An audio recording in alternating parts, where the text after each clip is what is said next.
Merci beaucoup. Et donc, on va enchaîner avec cette seconde table ronde. Le DSI a-t-il un rôle à jouer dans le digital? J'ai le plaisir d'accueillir Laurent Dublanchet, DSI Groupe Air Liquide, Laurence Tricher, DSI Pôle Emploi, Samir Hatim, directeur des systèmes d'information de Vinci Construction, et Hervé Garnousset, Head of Consulting, partenaire en charge du consulting en bon français chez CSC.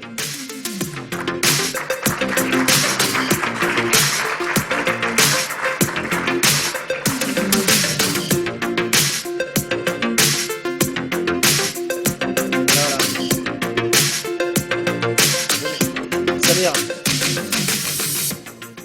asseyez-vous. Voilà. Ah, c'est très protocolaire.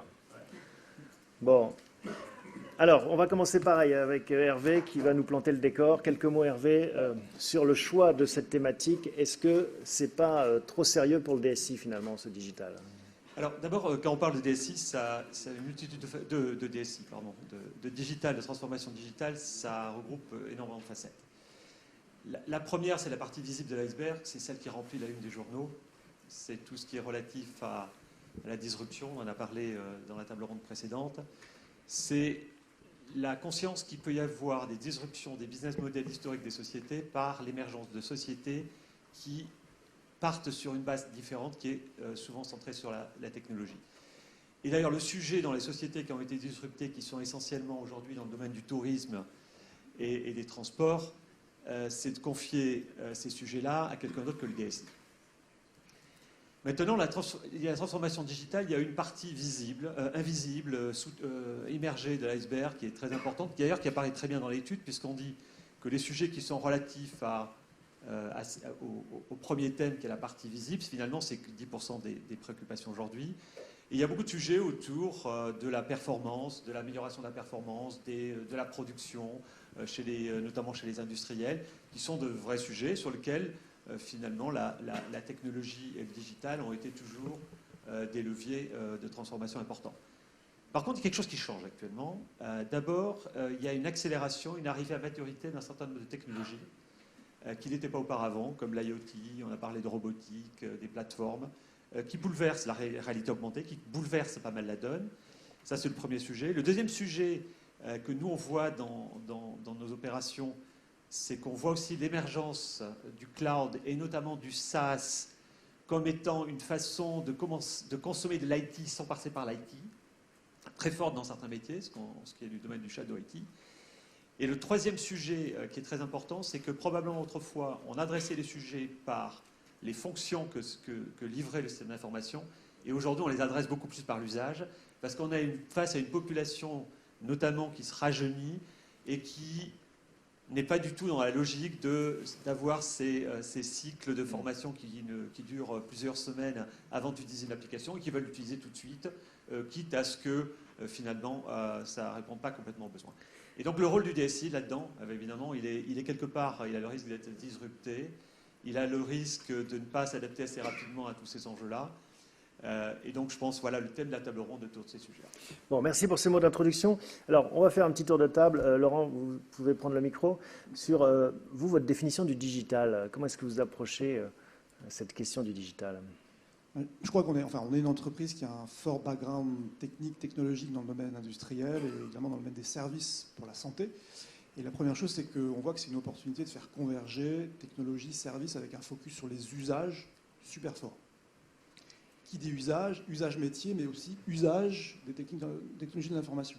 Je crois que c'est une opportunité plus qu'un risque pour l'IT, finalement, de remettre un focus sur ses propres usages. Et finalement, pour les gens qui aiment l'IT, c'est une opportunité absolument, je crois, fantastique. Je crois qu'il n'y a pas de meilleur moment pour être dans l'IT que maintenant. On l'a vraiment comme une opportunité.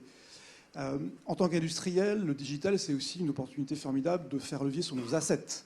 Parce que finalement, on en a beaucoup, on a des usines, on a des bouteilles de gaz qu'on livre, on a des équipements chez les patients. L'Internet des objets, c'est l'opportunité vraiment de mieux utiliser, de faire levier de façon extrêmement forte sur les assets. Ensuite, je reviens aux usages, c'est les gens. On parlait dans l'introduction des individus. Effectivement, le digital, il y a les algorithmes, certes, avec des problèmes éthiques ou humains qui peuvent se poser, mais le digital, c'est aussi l'humain qui revient, l'usage, le client, l'employé, le collaborateur, le fournisseur, le régulateur, qui viennent au cœur en fait, des usages. Et là aussi, je crois que c'est quelque chose d'assez enthousiasmant de se dire remettons tout ça au cœur, et notamment au cœur des problématiques IT.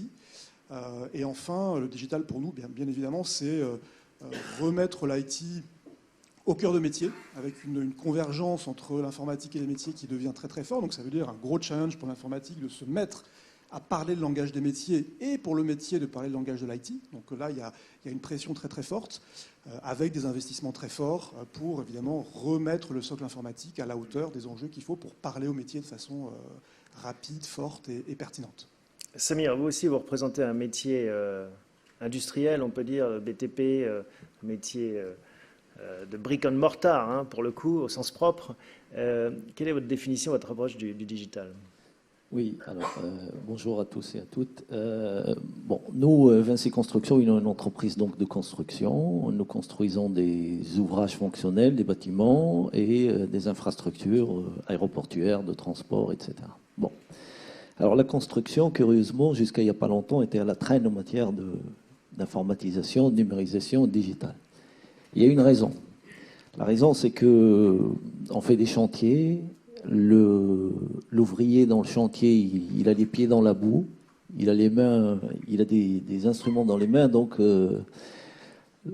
l'ordinateur n'est pas toujours présent. En plus, sur les chantiers où on opère, des fois on n'a pas Internet, parfois même pas la 3G quand on opère en pleine brousse. Parfois même quand le bâtiment est fini, il n'y a pas... On verra quand le bâtiment est fini. Et en fait, surtout lorsqu'on construit des routes, par exemple, dans la brousse, etc. Bon, voilà.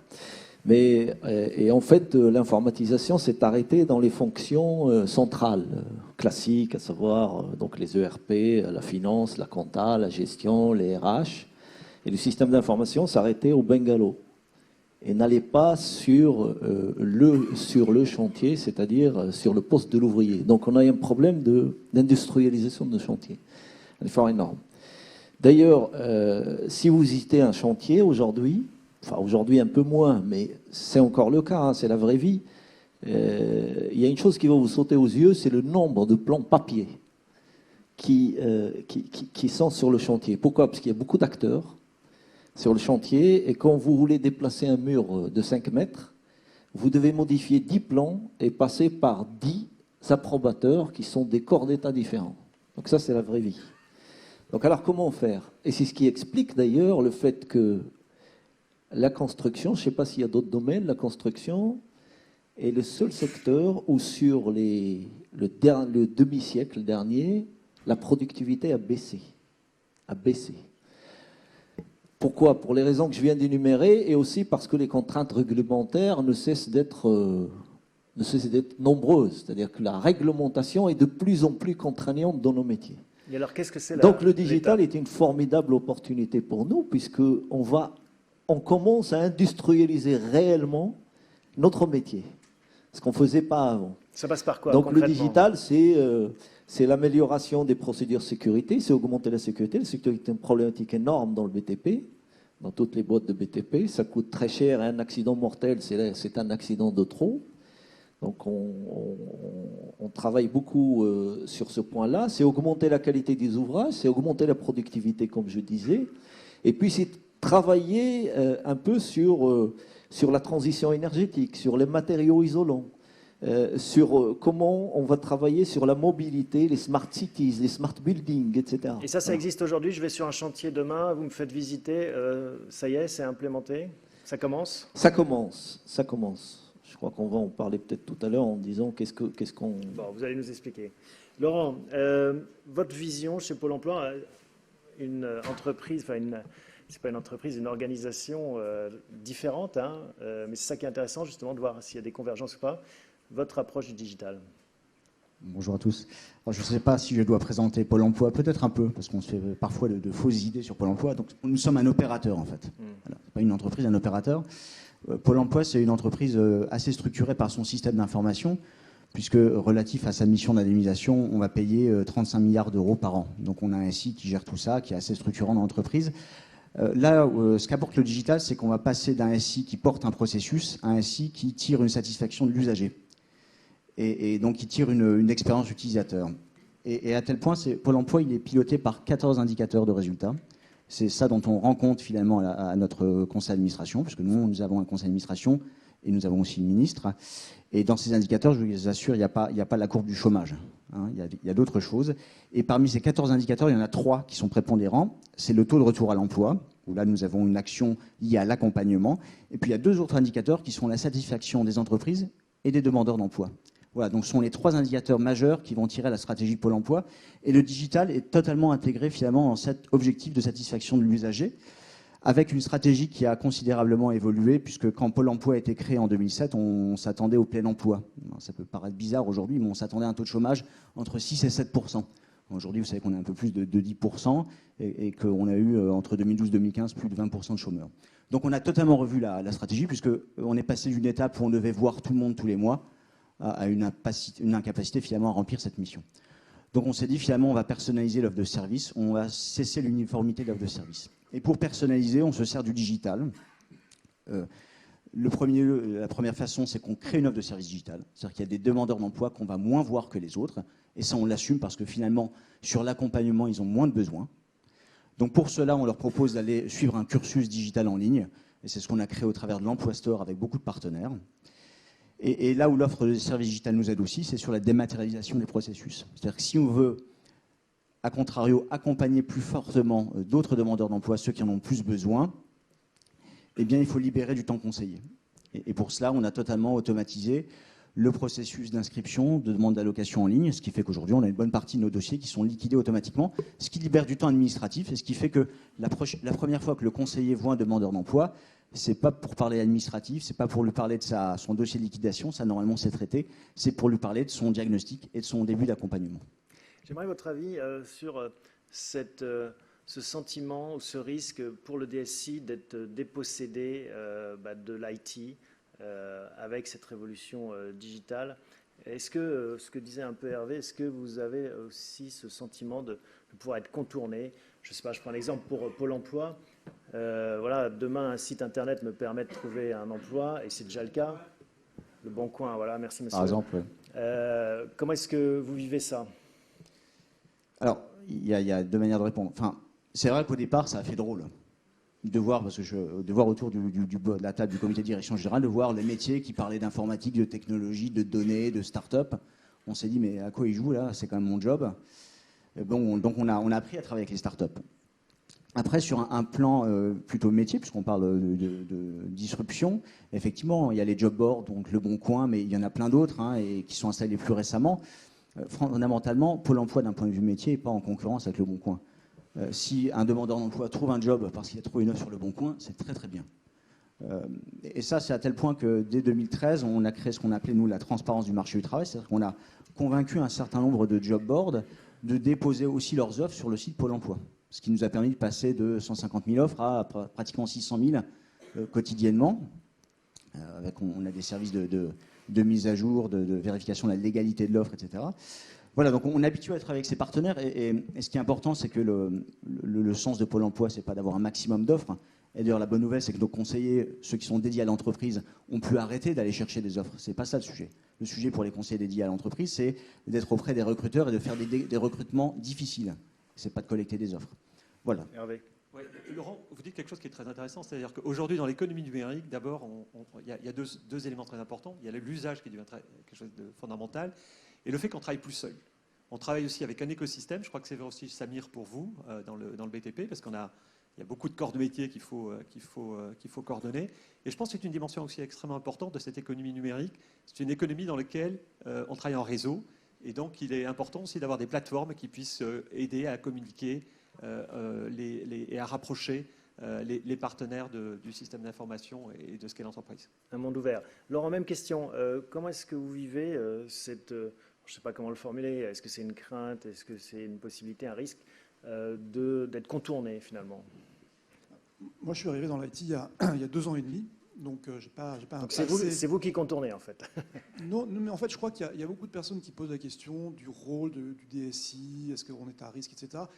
En fait, je pense qu'il y a beaucoup de gens qui voient aussi que l'IT digital, en fait, c'est l'envers et l'endroit de la même étoffe, et qu'en fait, dès qu'on parle digital, très très rapidement, on parle d'IT. Je crois que c'est assez apparent tous les gens qui se posent vraiment ce genre de questions. Encore une fois, moi je pense que c'est vraiment une vraie opportunité pour l'IT d'avoir une place encore plus centrale qu'elle n'était jusqu'à présent, à condition d'investir et de se transformer. Et c'est ce qu'on a fait, nous, depuis maintenant 3-4 ans, en investissant, déjà en mettant un pied dans le cloud, en investissant massivement dans nos réseaux, en investissant dans le poste de travail, dans l'environnement collaboratif et le partenariat qu'on a avec Google, qui a été extrêmement bénéfique. Oui, ça c'est intéressant. Vous êtes chez Google, en fait, Air Liquide. Vous pouvez nous en parler, parce que ce n'est pas le nom qu'on cite spontanément en B2B. En fait, ça a contribué justement aussi à montrer que la DSI qui introduisait ces outils, en fait, était très en avance sur les usages. On parlait d'usage tout à l'heure. Je crois que c'était un agent de transformation, et c'est un agent de transformation incroyable. Google, c'est évidemment le cloud, avec ce que disait quelqu'un dans la table ronde précédente, avec des innovations qui arrivent en permanence. Il y a des centaines d'innovations qui arrivent sur les outils. Et là, vous parlez chaque année. de l'outil professionnel G Suite, hein, c'est ça? G Suite, mais il y a toute la suite qui va avec, effectivement, et tous ces outils, Google Cloud Platform, qui apportent vraiment énormément d'innovations chaque année, et ça contribue aussi à changer un petit peu aussi l'image de l'IT. Donc pour moi, la question du rôle de la DSI dans le digital, en fait, c'est une bonne question, mais en fait, on y répond assez vite, parce que développer des applications digitales, si on veut vraiment que l'expérience client soit bonne, il faut un lien profond avec les systèmes d'information. C'est presque une évidence quand on s'y confronte. Donc en fait, je pense qu'on répond assez vite à cette question et on la vit plutôt très bien. Samir, même question. Comment est-ce que vous vivez ce risque-opportunité du digital en tant que DSI? Alors, moi j'ai observé deux phases, deux temps. Le premier, c'est un peu ce qu'on appelle le shadow IT. Les patrons de chantier, on est dans le BTP, on est en général très décentralisé. Donc c'est responsabilisation et autonomie dans les BU. Donc sur les chantiers, les patrons de chantier avaient des problématiques qui étaient mal couvertes ou partiellement couvertes par nos SI. Et on a observé quelques startups qui venaient les démarcher directement. Je vais donner un exemple concret pour que vous compreniez. Quand on livre un hôpital, donc avec plusieurs chambres ou un hôtel, on a la problématique des réserves que vous connaissez. Quand vous achetez un appartement, vous allez observer des malfaçons et vous allez faire des réserves. Quand on livre un hôpital, on fait des opérations préalables aux réserves et après, on passe en revue tout l'ouvrage avec le client et on fait les réserves. Et après, il y a la levée de réserve, le processus de levée de réserve qui peut prendre un temps. Un hôpital, c'est 10 000, 12 000 réserves. Jusqu'à il n'y a pas longtemps, on n'avait pas d'outils. Le patron de chantier, il avait Excel au mieux. Donc il y a des petites startups qui sont arrivées, qui lui ont dit, écoutez, nous, on a des solutions de levée de réserve, donc c'est un workflow, donc on numérise le plan. Et puis quand on voit qu'il y a un interrupteur qui est mal placé, on clique, on met une pastille, on prend une photo et on dit c'est une réserve de type électricité. Et automatiquement, le patron, il a une base de données où il y a toutes les réserves par corps de métier. Hein, et donc il dispatche les réserves, etc. Et quand c'est réglé, on vient, on repasse et on passe au vert. Donc on a commencé à voir des solutions comme ça. Et on a dit, oula, comment on fait? Bon, ça règle le problème du patron de chantier. Le patron de chantier, il nous dit, écoutez, moi j'avais un problème, il me le règle, tant mieux. Mais le problème qu'on a vu, et ça rejoint l'histoire du cloud, le problème qu'on a eu, c'est que ces données étaient dans la start-up, qui a commencé à regarder nos données en matière de réserve. Et donc on peut imaginer Donc on a vu un petit peu le risque, et on a dit, il faut qu'on réagisse en interne. Comment vous avez fait? Alors, moi, j'ai la chance d'avoir un patron 2.0, qui comprend très bien le digital, donc on s'entend très bien, et qui m'a dit, qui est venu me voir un jour, qui m'a dit, Samir, il faut qu'on accélère, tout azimut. Mais il ne faut pas que ce soit à la DSI, parce que tu es lesté par les process, par le legacy, etc. Donc il faut aller vite. Donc on a regardé, est-ce qu'on achète des startups? Bon, les startups, des fois, ils demandent des prix incroyables. On a discuté, voilà. Et donc, ce qu'on a fait, c'est qu'on a fait des partenariats avec des startups. On a pris leur outil et on a pris, par exemple, 3 ans, 4 ans de nouvelles fonctionnalités parce qu'on les a laissés dans leur dynamique d'innovation. Et on a pris le rôti, on ne l'a pas mis à la DSI, on a créé une branche chez nous, puisqu'on avait des sociétés qui étaient dans le digital, qui faisaient de la surveillance d'ouvrages, etc. On les a mis dans un pôle qui s'appelle Six Sense. Et donc, on a un pôle qui s'appelle Digital Site, qui est en mode offre, c'est-à-dire qu'il va voir les clients chez nous, les chantiers chez nous, et qui a une dynamique d'offre, et qui intègre donc avec la start-up, et qui a une équipe qui intègre donc avec les méthodes agiles, etc., mais qui travaille de pair avec nous. C'est-à-dire que le patron, il m'a pas chanté, mon patron, je le remercie, puisque j'ai travaillé dans la mise en place, dans la recherche de start-up et la mise en place, et je suis au bord de cette équipe. Juste, je termine. Et ce qui est important, c'est que c'est l'efficience de ces outils-là. C'est-à-dire que ces outils-là, à un moment, il y a le patron de chantier qui vous dit « Oui, mais j'aimerais bien que ce soit connecté par rapport au procurement, par rapport à ceci. » Et c'est ça votre job, c'est là où vous récupérez... Et c'est ça le job. C'est de mettre en place une stratégie cohérente de manière globale. Et le deuxième point, c'est que les données, ils sont chez nous, dans notre cloud.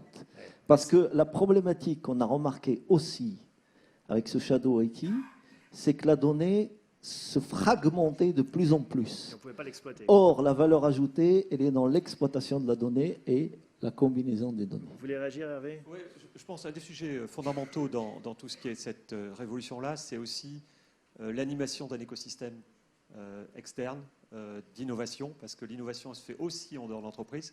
Et un des enjeux du DSI, et je pense que ça doit être chez lui, c'est de pouvoir intégrer dans sa réflexion toute cette émergence de sociétés qui peuvent apporter quelque chose, qui sont parfois des partenaires, parfois des disrupteurs, mais en tout cas qui peuvent apporter beaucoup de choses dans les éléments de transformation. Mais on est au cœur du sujet, là, justement. Comment intégrer, quand on est un grand groupe industriel avec toute sa legacy, cette innovation sans l'étouffer? Donc, on a eu le témoignage de Samir. Chez Pôle emploi, comment est-ce que vous y prenez? Comment vous travaillez avec l'innovation externe, interne?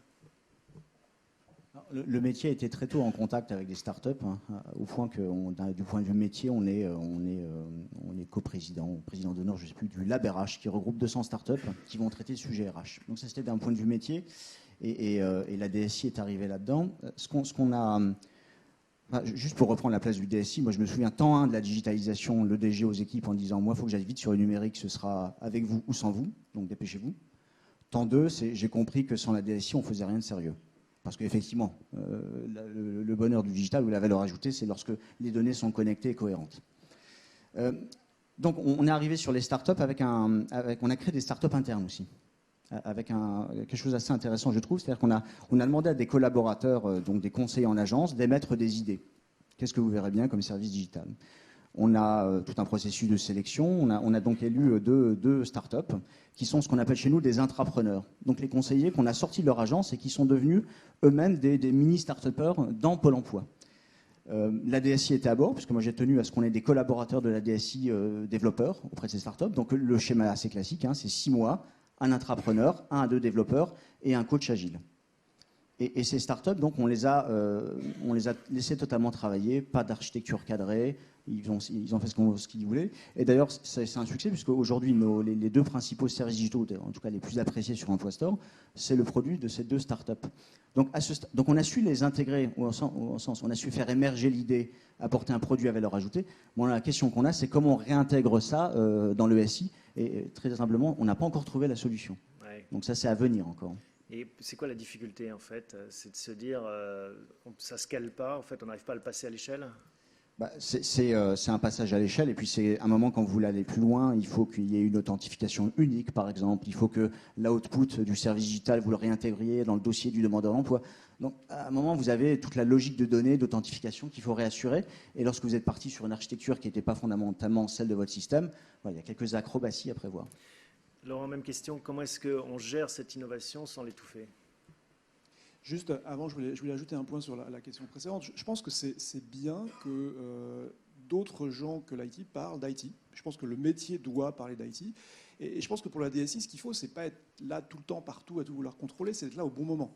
Typiquement, quand des gens veulent passer à l'échelle, leur dire, voilà, on va vous apporter de l'expertise pour aller dans le cloud, on va vous apporter de l'expertise pour que vos réseaux ne soient pas le goulot d'étranglement, on va vous apporter l'expertise sécurité. Et je pense que c'est choisir les moments où la DSI va être en position de d'aider et de faire en sorte que ça, on passe à l'acte. Donc je crois vraiment que c'est ça l'enjeu.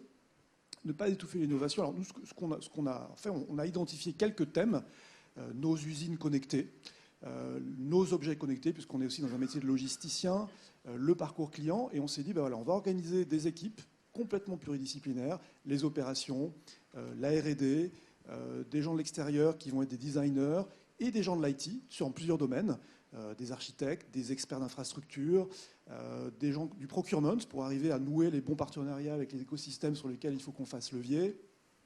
Et en fait, on a une espèce d'équipe, de petites équipes qui arrivent à travailler sur ces sujets-là et à produire non pas des projets, mais des solutions digitales sur des segments bien identifiés.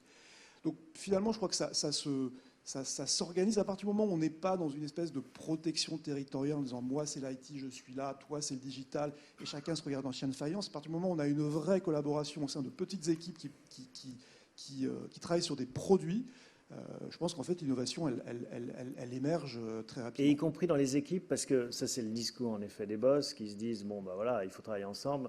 Après bah, c'est humain, on a envie de défendre son beefsteak. Est-ce que vous arrivez à diffuser ça dans vos équipes ?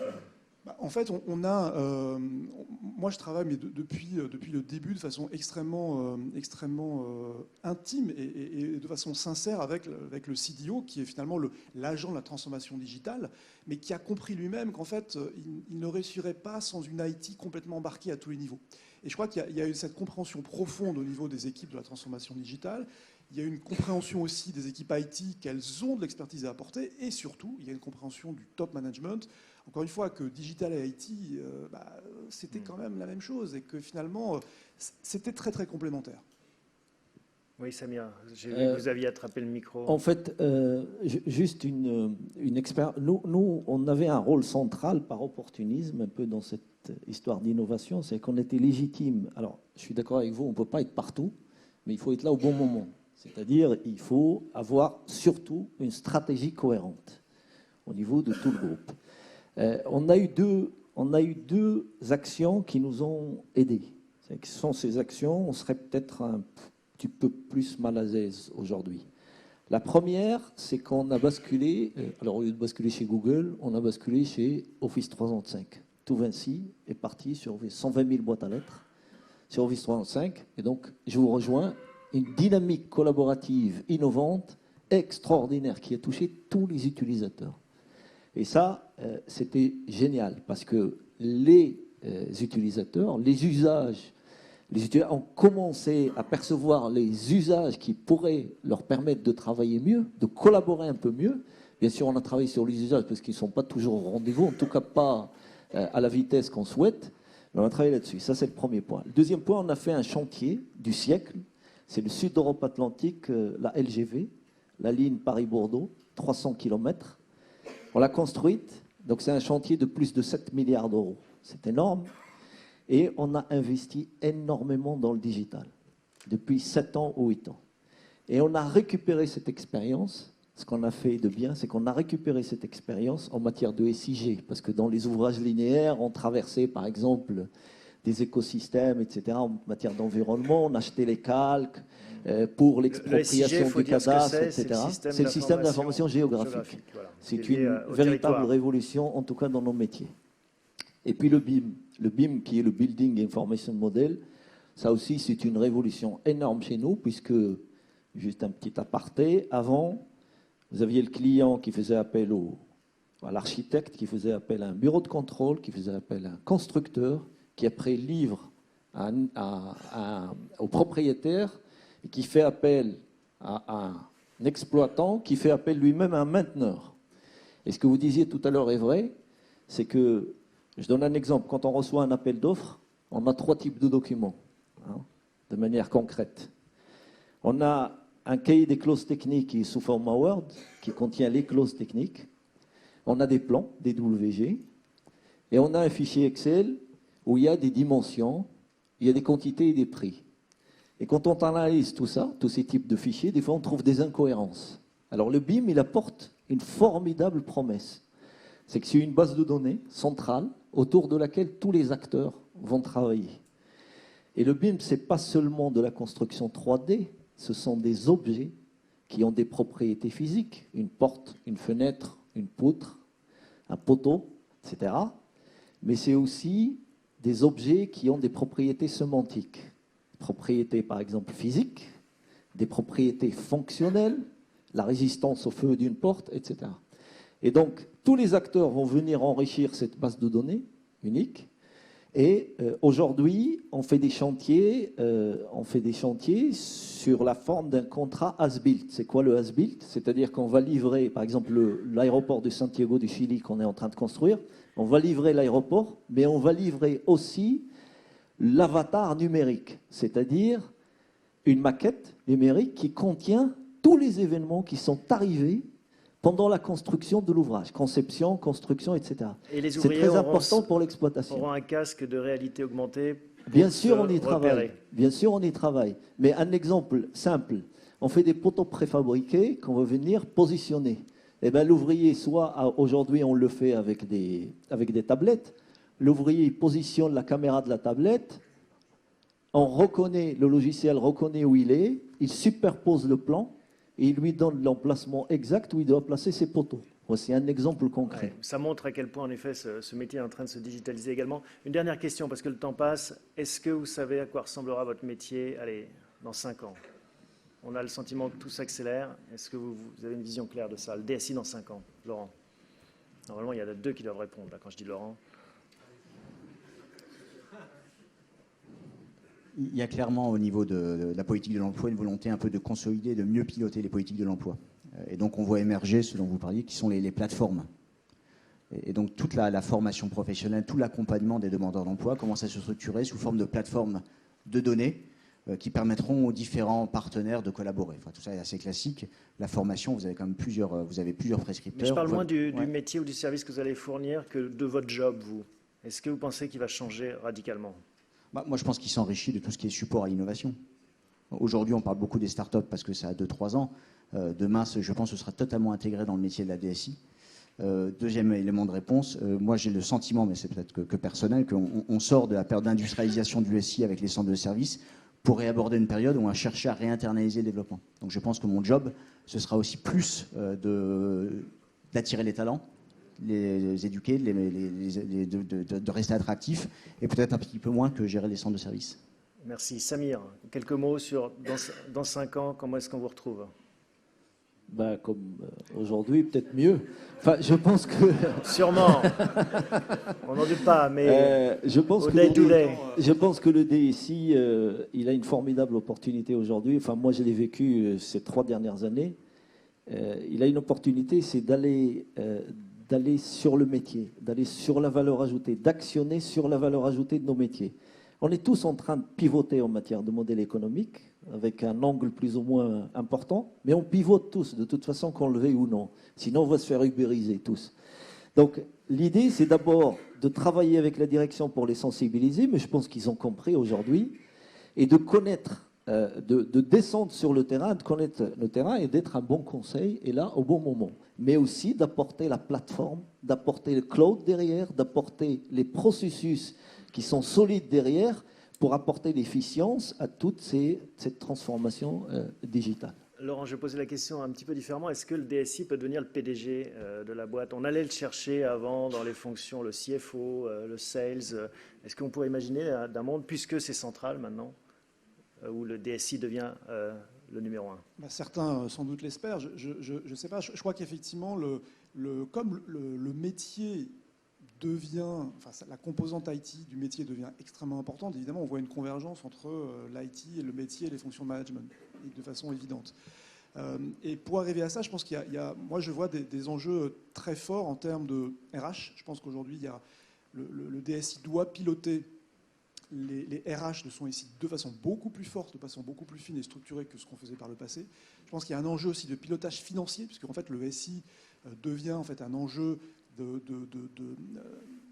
où le modèle financier change énormément. Il va falloir piloter les coûts de façon beaucoup plus fine et beaucoup plus structurée et rendre des comptes de façon probablement encore beaucoup plus forte parce qu'il y a encore beaucoup plus d'investissements. Et le troisième élément, c'est la communication. Je pense de même qu'un patron de business doit communiquer sur ce qu'il fait, je pense que le DSI doit apprendre à communiquer, à parler de ce qu'il fait, à le valoriser. Donc RH, finance, communication, à mon avis, c'est 3 composantes du métier qui vont se renforcer, se développer fortement. Et c'est ce que vous faites bien tous les 3. Hervé, un mot de conclusion. Ouais, ce qu'on peut dire en résumé de cette table ronde d'aujourd'hui, c'est que même si on a pu penser au départ d'une nouvelle économie que les choses pouvaient se faire sans le DSI, je pense qu'il y a un retour à maturité. Il y a un retour à maturité à considérer que l'asset principal d'une société, c'est quand même son patrimoine, et notamment son patrimoine informatique. Il y a quand même beaucoup de matière. La plupart des grandes entreprises comme celle qu'on a vue aujourd'hui, c'est l'asset qui soutient toute l'entreprise. Donc ça ne se fera pas sans cet asset, mais ça nécessite aussi des transformations importantes. Ça nécessite de gérer un écosystème, que ce soit un écosystème de partenaires ou de sociétés avec lesquelles on peut être amené à travailler dans une approche d'innovation ouverte. Ça, c'est le premier point. Ça nécessite aussi de revoir la façon de communiquer avec les métiers. Et ça nécessite aussi, je pense, une grande transformation au niveau RH. Parce qu'aujourd'hui, dans les équipes informatiques, on a beaucoup d'informaticiens qui ont peu d'appétence métier. Il faudra désormais des informaticiens qui ont une très forte appétence métier et des métiers qui ont une très forte appétence informatique, donc une transformation importante dans les années à venir. Et j'ai retenu un levier d'opportunité extraordinaire pour le DSI. On est en pleine convergence. Merci messieurs, on peut vous applaudir pour ce témoignage.